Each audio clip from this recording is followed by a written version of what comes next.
This is a question from agriculture, that is very important agricultural input, fertilizer.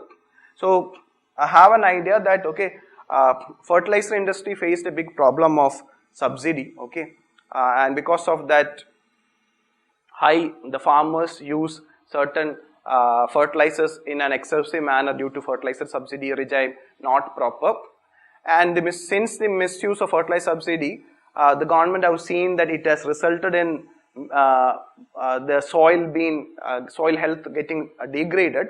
Governments, in order to promote the efficient utilization of fertilizer, government have introduced this direct benefit transfer scheme, as well as to prevent corruption in the fertilizer subsidy regime.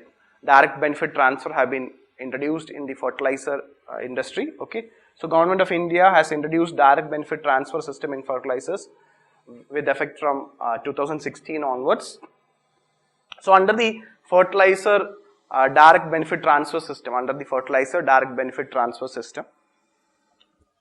one important point to note down is that government provides 100% subsidy, but the subsidy is not given to the consumer. Rather, the subsidy is directly given to the fertilizer companies. So under the fertilizer direct benefit transfer system, 100% subsidy on various fertilizer grades. So based on the fertilizer grades, 100% subsidy will be released by the government to the fertilizer company only. So the subsidy is transferred to the fertilizer company, not to the consumer.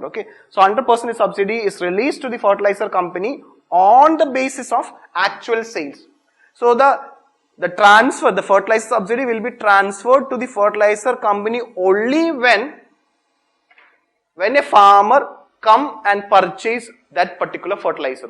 When there is actual sales happens, then only, so when a fertilizer retailer sells a fertilizer to the beneficiary, here it is farmers, then so when there is actual sales happen, when the fertilizer retailer sells it to the farmer, that time only this fertilizer subsidy will be transferred by the government to the fertilizer company. So this is how it functions. So it's a very important point. Two important point note down is that, one, the direct benefit transfer for fertilizer subsidy is directly transferred to the fertilizer company, and it is transferred only when there is actual sales happen at the retail level. Then all the sale of all subsidized fertilizers, to farmers or buyers is made through a POS devices. Like in the case of our ration shop, there will be a POS devices will be fitted. Every fertilizer retail shops will be having a POS devices, and so this POS devices will be installed at all fertilizer retail shop, and the beneficiaries will be identified through his Aadhaar card,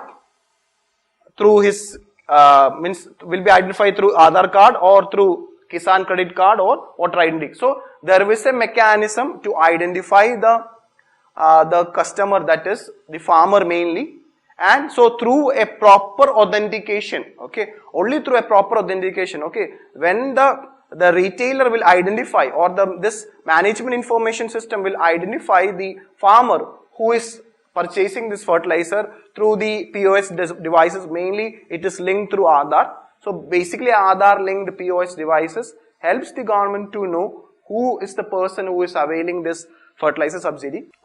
So even though the subsidy is transferred to the fertilizer company, what they will do? They will sell the fertilizer, especially the subsidized fertilizer, at a lower price.